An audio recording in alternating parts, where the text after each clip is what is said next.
Então, turma, mais uma semana aí de bastante incerteza, né? O mercado não tá fácil. Saiu uma notícia hoje, assim, extremamente, eu colocaria que quase como desanimadora, né? De que a Rússia vai limitar a exportação de fertilizante. A Rússia que tem uma participação no comércio global desse insumo que é preponderante. Nós não temos essa autossuficiência, ficamos dependentes, permanecemos dependentes de mercado externo. E a gente quer transformar a pecuária, né? Quer aumentar o índice tecnológico para aumentar a produtividade. E agora a gente tem uma pedra no sapato, inclusive, para fazer a lição de casa, que é melhorar nesse sentido, porque os custos estão muito altos, inclusive o dólar, né, bombando, castigando assim duplamente, eu acho que tanto pela falta do produto quanto pela questão cambial, prejudicando sobremaneira aí a aquisição de insumos, né? Tá difícil arrumar, quando consegue é no preço do dia. O preço do dia tem uma defasagem com o dólar, ou seja, a gente está totalmente sem um poder de barganha, né, dentro do consumidor aí dos insumos. Então fica um ambiente assim bastante desanimador, né? Muito desanimador, tanto pelo ponto de vista do preço do boi, do custo do insumo, da incerteza de como precificar o custo dessa safra, dessa temporada. Mas ao mesmo tempo que fica todo mundo extremamente desanimado, que é o contrário do começo do ano, por sinal, pra vocês verem como o mercado está volátil, e a gente pode entrar nesse mérito também, fica a pergunta, né? O que, que acontece depois que todo mundo desanima? Então, toda atividade, ela é cíclica. A gente não pode esquecer isso. Parece que acabou o mundo agora, da mesma forma que lá no começo do ano parecia que o boi ia continuar no foguete, aí chegar a 400, né, reais arroba em São Paulo. Então, a pecuária é cíclica, eu acho que é bom a gente sempre se lembrar disso. Eu recebi mais vídeos aí durante o fim de semana de gente soltando, a gente até postou nas redes sociais, né, recebi de cliente, de gente soltando o boi de volta no pasto. Isso aí é só postergar o prejuízo, a gente sabe disso, já falamos disso na semana passada. Mas eu acho que vem essa notícia aí hoje sobre a Rússia para não deixar ninguém respirar aliviado nenhum dia da semana, né? E aí acho que o Stefan que trouxe essa notícia pode comentar um pouco também, né, Stefan, inclusive sobre a relevância da Rússia nesse mercado. Fala aí. Isso, vamos lá, Lígia. Então, a Rússia, né, ela é uma das principais players globais aí na questão de gás natural, né? Ela fornece muito gás natural para a Europa. Juntamente com a China, né, a Rússia, em termos de fertilizantes nitrogenados, especialmente aí a ureia, China mais Rússia no mercado brasileiro representa aí praticamente mais de 50% do volume desse fertilizante nitrogenado importado. Então, a gente tem aí um movimento comum, né, e conjunto desses dois grandes players de fertilizantes nitrogenados, buscando aí minimizar o efeito da inflação e do abastecimento nos seus países, reduzindo aí, né, tirando o produto do mercado para exportação e retendo ele no seu país para, vamos dizer, aliviar o lado da inflação para o produtor russo e para o produtor também chinês, né, para esses dois mercados. A China, né, ela vai limitar aqui, né, em faixas de cota, né, as exportações de fertilizantes nitrogenados em 5,9 milhões de toneladas. E para fertilizantes que tenham nitrogênio na fórmula, né, em 5,35 milhões de toneladas.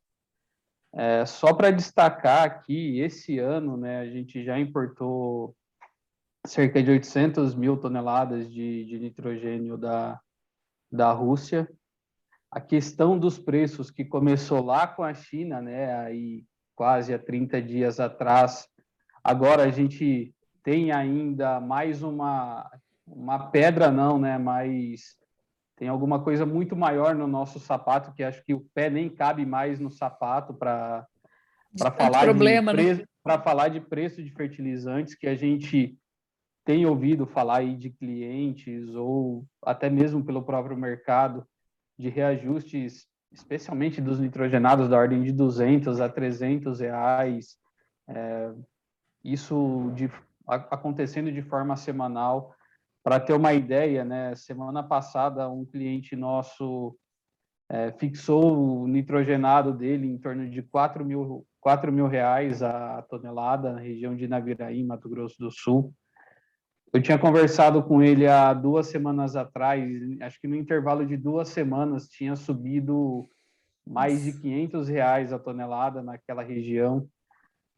Quando a gente olha centro produtor, né, vamos colocar Sorriso, ultrapassando R$ 5.500 a tonelada. Quando a gente faz um paralelo aí, né, de relação de troca para o milho, né, isso dá uma relação de troca de mais de 90 sacas por hectare. A produtividade média do milho na região de Sorriso, né, quando eu pego o histórico, ela gira em torno de 110 sacas por hectare, né, com exceção dessa safra agora passada, que teve uma frustração não só Mato Grosso, mas em termos gerais. Então, você tem aí um comprometimento enorme do custo de produção e da margem, no caso do agricultor. Para o pecuarista também, né, esse movimento de corrosão do poder de compra vem na mesma velocidade, na mesma intensidade para o fertilizante, não só para o nitrogenado, mas para os potássicos. Então, assim, a gente se vê aí, né, num momento, né, de caramba, o que eu faço agora, né? Chuva começando, entrando época de manejo, ao mesmo tempo esse problema com a arroba do boi, o custo de nutrição elevado, agora põe mais uma conta, que é o custo do fertilizante. A gente tem visto aí, né, fazendo paralelo com pecuária, alguns vídeos saindo aí, né, de confinamentos, colocando a boiada no pasto, como é que isso vai se dar em termos de manejo, porque um pasto vai exigir fertilizante para manter uma boiada aí gorda ou manter um ganho de peso. Da mesma forma, você vai ter um choque aí de adaptação desses animais numa dieta nova. Então, você tem um Perda de cenário aí... eficiência enorme, gigantesca. Exatamente. É uma coisa Então, que ninguém comenta, né? não está só complicado para a agricultura, né? Mas quando você faz esse paralelo para a pecuária, vamos dizer, o problema vem na mesma intensidade. Tem uma correlação muito grande entre a alta de preço de fertilizantes, né? Amônia, nitrogenados, potássio e o preço das commodities agrícolas. Sim. Então, assim, agora fertilizante disparou, o que pode sugerir um risco grande, inclusive, para o preço das commodities agrícolas, para quem depende delas daqui para frente. Porque é um limitante produtivo, né? Sim. Pelo menos na Bolsa de Chicago, né, o pessoal que anda operando, a safra norte-americana que está em colheita, né, os Estados Unidos nem terminou de colher ainda o milho e a soja, mas já se especula que para a próxima safra, né, especula não, mas com certeza, né, a margem do produtor norte-americano vai ser esmagada assim de forma bem drástica, chegando aí a um resultado operacional de praticamente 0 a 0. Nossa. Já se fala também, né, de uma redução especialmente da área plantada de milho em decorrência desse forte incremento de preço de fertilizante. Só para ter uma ideia, né, o preço da ureia nos Estados Unidos hoje ele é de $751 a tonelada, isso já no mercado norte-americano, né, vamos dizer, o preço de uma revenda. E de um mês para o outro, esse preço subiu 20%, né? Então, você tem aí um problema bastante, de alto impacto também, não só aqui no Brasil, mas nos Estados Unidos.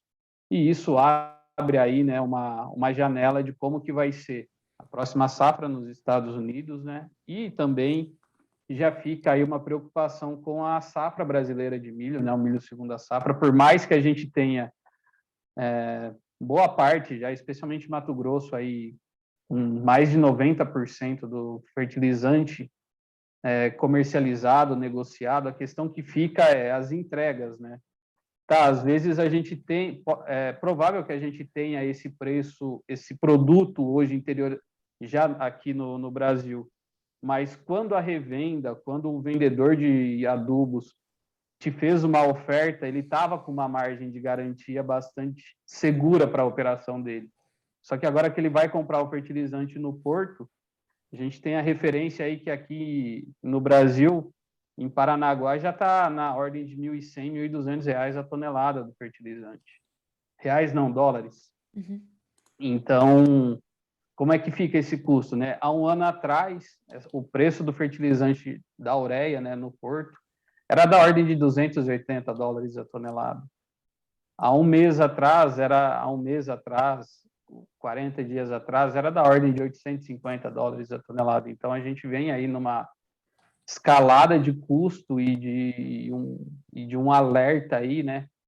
E apesar dessas grandes expansões de área prevista para milho que a gente espera para a próxima safra, a gente tem que tomar um cuidado aí, né? Que ela Porque pode não se... essa expectativa ela é dinâmica, né? Ela trabalha junto com o que o mercado está mostrando hoje. Essa expansão... ela Muito pode parecido não... com o confinamento, né? A dinâmica Exato. de, ó, hoje eu tô otimista, vou botar, mas, putz, isso aqui se frustrou no meio do caminho, o que vai acontecer, né? Sim. Essa expansão pode não se concretizar, né? Ou, caso se concretize, a gente tem aí uma atitude do agricultor que ele pode aplicar menos fertilizante, aí você vai ter um resultado menor em Pior, produção de produtiva. toda forma influencia, né? Exatamente, Tem. exatamente. Então, almoço grátis, né? É o cobertor curto, né? É o cobertor curto que a gente vai ter que enfrentar aí nessa próxima safra de milho, né? E se soma ao risco climático da laninha, né? Exatamente. Esse ainda, né, o risco climático, a gente ainda tem pelo menos as previsões ainda não trouxeram nenhum sinal de alerta mais expressivo, né, que você venha ter um impacto, mas a gente sabe que está no radar do mercado, né? Qual que pode ser que a nossa safra está sob influência desse fenômeno. Mas ainda a gente tem aí uma indicação e uma expectativa que para o milho os preços hoje trabalham aí num patamar mais estabilizado, aqui base São Paulo, R$ 90 a saca. E, né, esperamos aí que a gente consiga contornar esses problemas maiores aí e que o preço para o produtor, para o pecuarista, né, estabilize aí num patamar interessante e que a arroba do boi também se recupere, né? De alguma forma com alguma sinalização aí, com alguma coisa de melhora do nosso mercado, seja o mercado interno ou a China mesmo retomando aí as compras aqui no Brasil. Tem duas coisas, né? Uma é a gente resumir que tem a falta do produto em si no cenário internacional, tem a falta da via de escoamento por conta de apagão logístico marítimo. E o custo do frete também, né? O custo vai do nessa frete, conta. como decorrência desse problema em si. E o terceiro é a alta do dólar. Esses três potencializadores culminando nessa alta sem precedentes aí do preço dos fertilizantes. Isso vem em linha, normalmente, tá? Via de regra, historicamente, com o aumento do preço das commodities agrícolas pela alta dependência do insumo. Ou mesmo que dependa menos, você vai para o risco de produção menor, ou seja, tem tudo a ver também, não dá para fugir, né? E aí, Stefan, quando eu olho para o futuro, a gente olha aí os contratos de milho daqui para frente, tanto os mais longos para daqui 12 meses, como os mais curtos, tudo sendo negociado abaixo de R$ 90 a saca de milho. E aí talvez entre uma oportunidade, porque a gente estava reclamando tanto do preço do milho alto, né, que estava impossível, o custo nutricional chegou a passar de 100, né?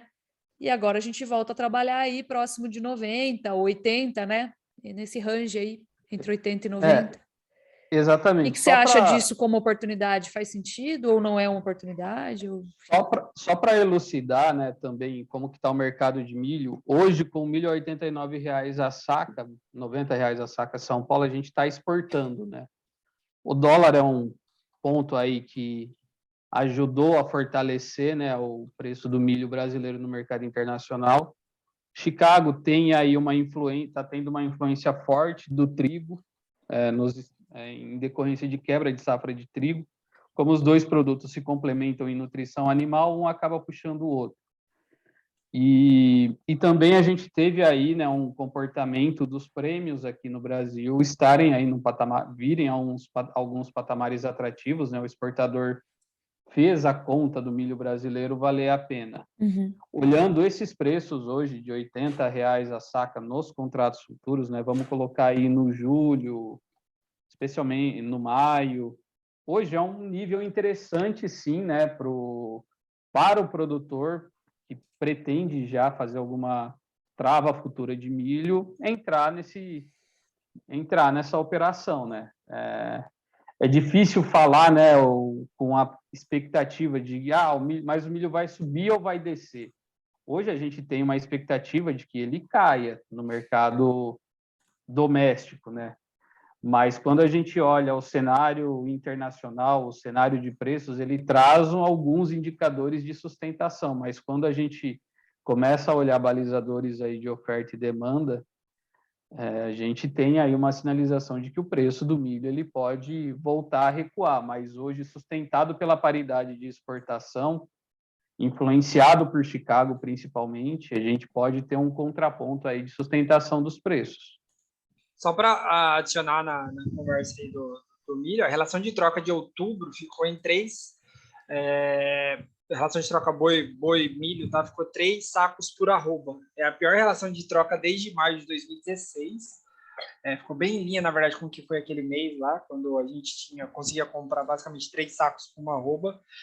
E a projeção futura, assim, ela dá uma relativa melhora, só para comparar preço maio 22 do boi gordo e preço maio 22 do milho, a relação está em 3,4, ou seja, a gente está muito longe ainda de chegar àquela métrica de 4 sacas por arroba, né? Então, mesmo que o milho recue de 86, hoje 87, que está para 84, que é a referência para maio, 85, referência para maio, ainda assim a relação de troca fica abaixo de 3,5. Então, a situação precificada hoje, considerando que o boi maio 22 chega a 294, ainda assim o preço atual não favorece tanto uma aceleração de produção. E talvez esse seja o novo patamar normal, né, de relação de troca, né? Uma coisa que a gente tem que enxergar é a realidade que a gente tem hoje do mercado. E toda evolução tecnológica ela vem nessa linha, né? Você vai apertando cada vez mais as relações de troca aí, cada mercado com a sua, e vem em linha, né? Você tem que produzir mais numa mesma área para você continuar competitivo. Basicamente é isso que a gente tem vivido ao longo da história para essas commodities agropecuárias, né? Principalmente. Só para adicionar mais uma informação, faz 13 meses que a gente não ultrapassa 4 sacas por arroba. Caramba, é bastante. Desde setembro de 2020. Nossa, é pesado, né? O ponto é que lá, né, especialmente ano passado, com a arroba do boi em alta, né, no movimento aí bem consistente, apesar da relação de troca ter começado a judiar, né, o pessoal não sentiu muito, mas estava aí, de certa forma, consolado pelo preço da arroba. Agora não, né?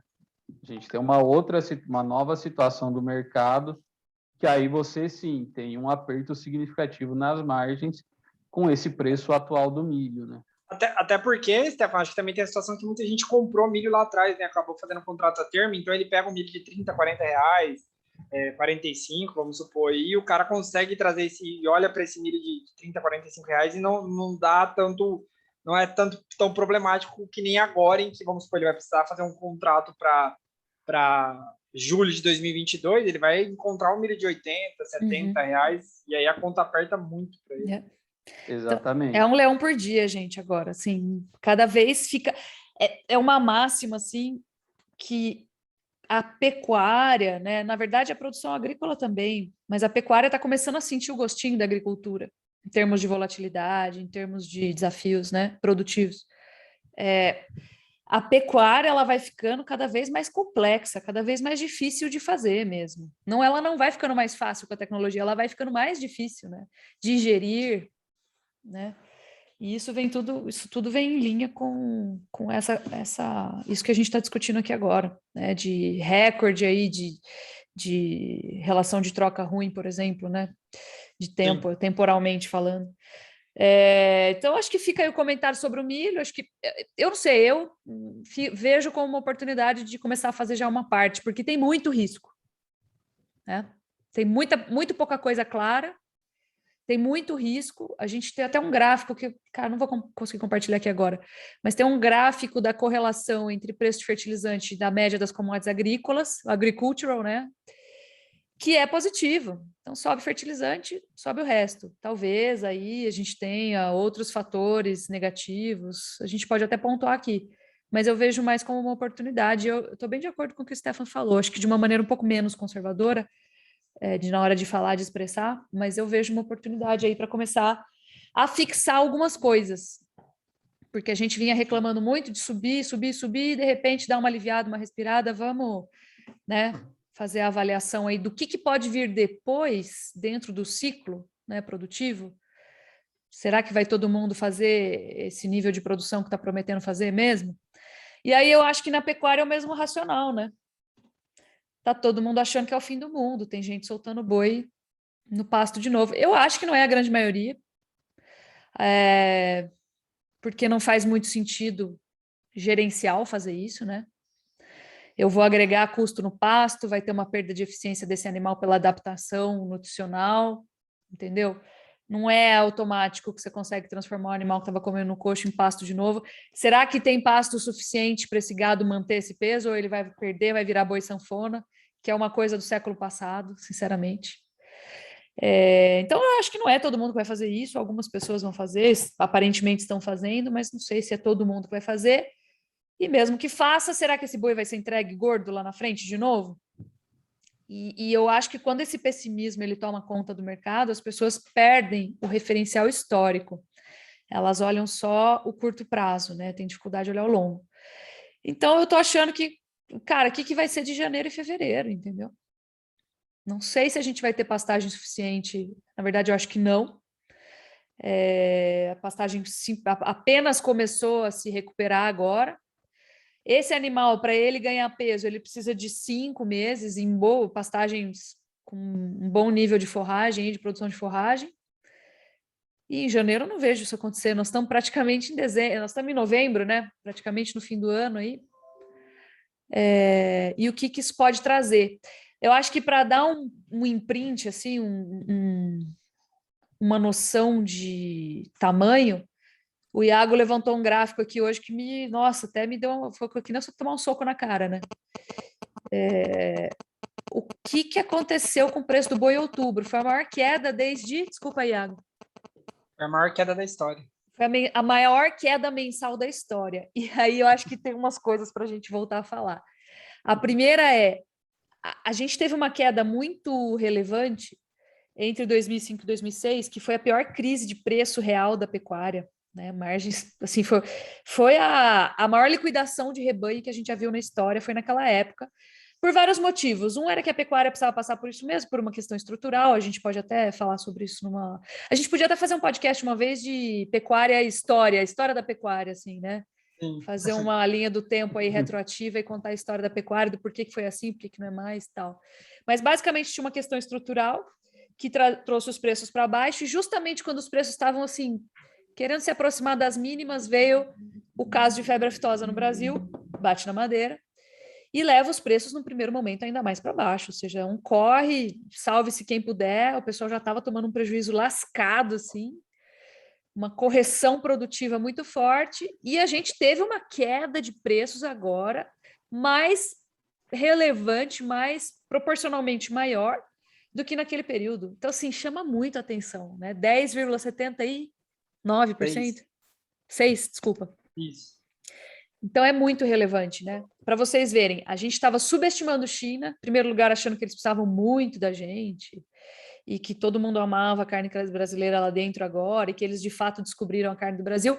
Tem uma parte disso que é verdade, mas tem uma outra que não é tão verdade, que é o fato da gente ter falado aqui que a história da China se conta em grandes espasmos econômicos e produtivos, né? E aí tanto faz tem carne lá se não tem, eles querem saber da questão diplomática, da questão política, da questão técnica do que aconteceu aqui no Brasil e como a gente explica isso para eles, para voltar a liberar sei se eles estão tão preocupados num primeiro momento assim, com preço, que é o que a gente falou no podcast retrasado, sem ser o passado. E segundo a proporção que a gente tem hoje das exportações dentro de tudo que a gente produz, tudo que as exportações estão levando que a gente produz, e tudo que a China leva dentro do que a gente produz, que também a gente nunca teve um mercado só levando 15% de tudo que a gente produz. Nunca. Então, acho que a gente subestimou tanto a maneira como os chineses compram, a maneira como eles veem essa compra. Eu preciso muito disso, senão o negócio aqui vai ferrar. A população não sai na China às ruas para se manifestar, é diferente, né, do que a gente tem aqui de conceito dentro do Ocidente. E a gente nunca teve... Olha, mesmo quando a gente exportava bastante, que foi justo nessa grande crise estrutural da pecuária, que foi entre 2006 e 2007, foi o nosso recorde de exportação passado anterior, né? A gente não tinha tudo isso concentrado no mercado só. Esses 15%. E mesmo quando a gente fala do maior comprador no período, ainda assim ele não representava dentro da produção tal volume como a China representa hoje.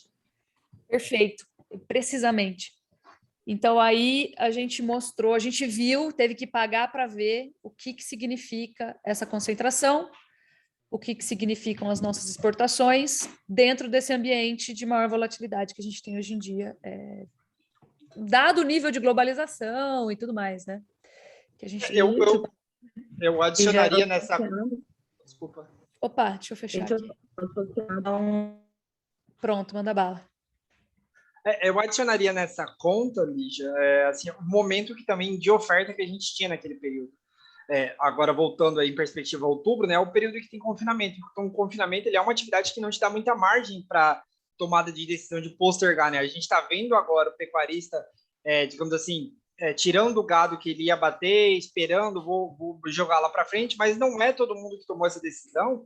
E, assim, quando você chega 90 dias, 100 dias, 105, você vai pressionando cada vez mais a sua margem e você meio que é obrigado a entregar. E em alguns casos, a gente viu que o frigorífico não queria nem garantir o abate para aquele cara.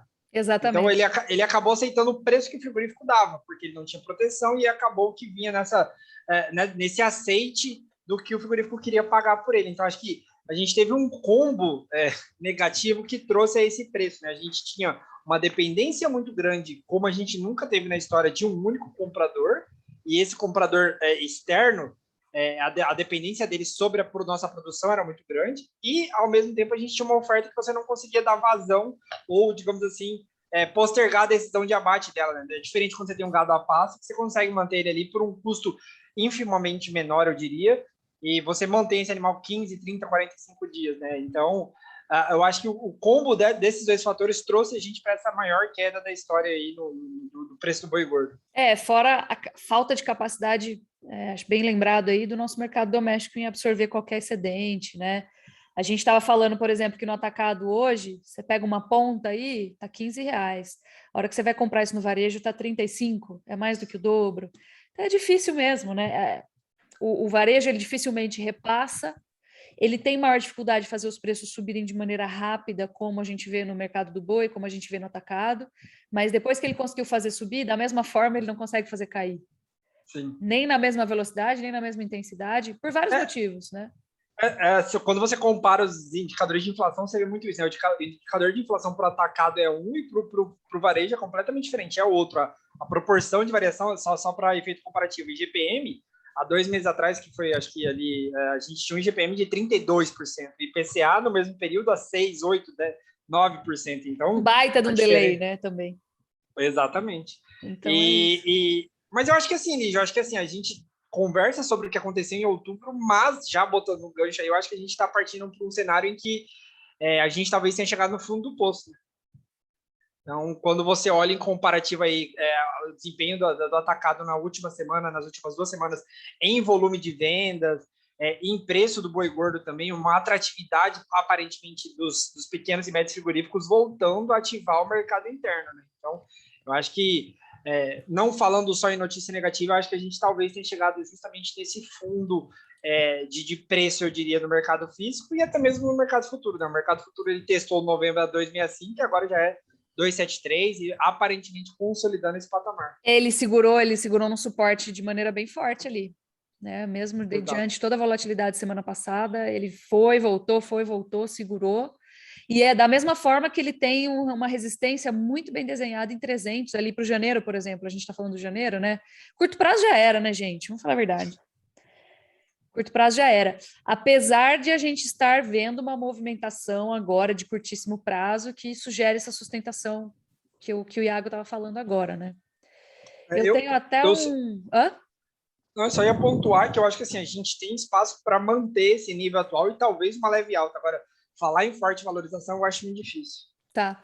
Ó, vou até... Para quem assiste, a gente tem uma página aí que fica no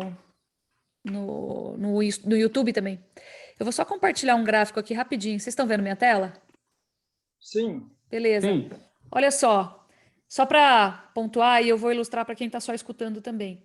Aqui, ó, a gente tinha a diferença entre a arroba e a carcaça no atacado, normalmente, historicamente, ela é negativa. Ela vinha recolhendo, diminuindo essa diferença, né, ao longo dos últimos anos até 2016. Ou seja, o frigorífico normalmente paga mais caro pela arroba do que ele recebe pela carne no atacado, a carcaça.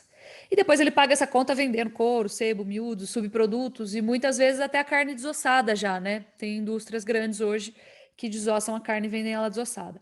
Normalmente essa relação é negativa. Então o cara paga mais caro pela arroba, recebe menos pela carcaça e vende esses, entre aspas, penduricalhos, porque entre aspas, porque são muito valiosos, né? Esses penduricalhos. Mas é só para quem está nos escutando ter uma noção didática do que eu quero dizer com isso. E aí ele vai formando essa margem positiva com os subprodutos, né? O resto aí. Bom, a partir de 2017, sem o resto, entre aspas mesmo, porque tem um grande mercado em cima desse, entre aspas, resto, tá? Se aproveita tudo do boi. Bom, essa relação, essa diferença entre os preços já estava positiva, ou seja, ele já estava vendendo a carne no atacado mais caro do que ele pagava pela arroba.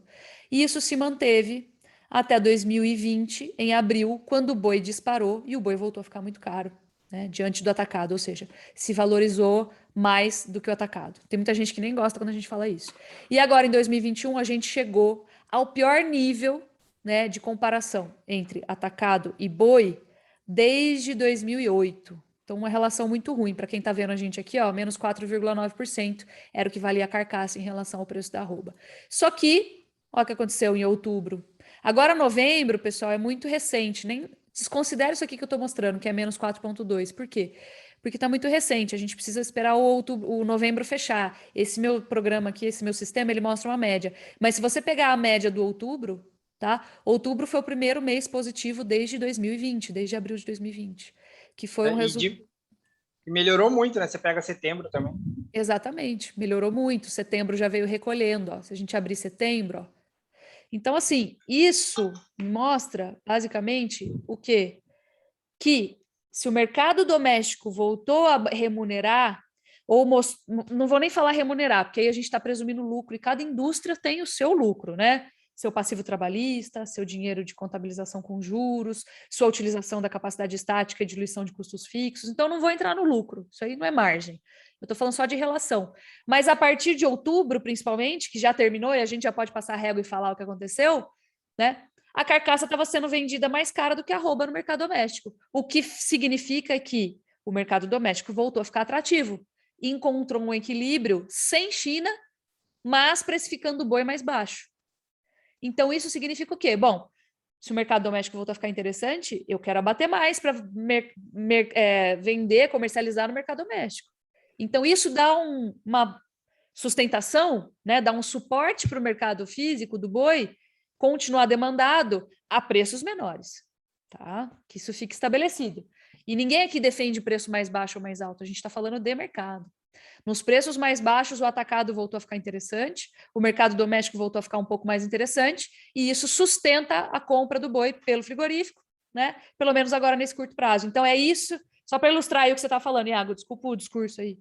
Nada, perfeito. Mas é só para ilustrar o que isso significa, né? Por que a gente está falando de um suporte? Porque mesmo sem China, o preço do boi caiu, voltou a ficar interessante agora essa relação. Muito possivelmente o frigorífico vai se interessar em comprar mais neste momento, tá? mesmo sem direcionar essa carne para a China. Fora, eu não estou nem falando aqui da confusão logística que foi causada, carne que saiu do Brasil, carne que está voltando, carne que ainda está esperando por lá, carne que entrou, mas que ninguém conseguiu contabilizar necessariamente como isso aconteceu, né? Lotes extremamente pequenos e por aí vai. Então, é isso, tá certo? Mas eu estou assim, começando a ficar um pouquinho mais otimista no curto prazo, porque está todo mundo negativo, mas a relação de mercado doméstico voltou a ficar interessante para quem comercializa carne aqui. A gente tem que tentar enxergar onde ninguém está enxergando para pontuar o futuro, né?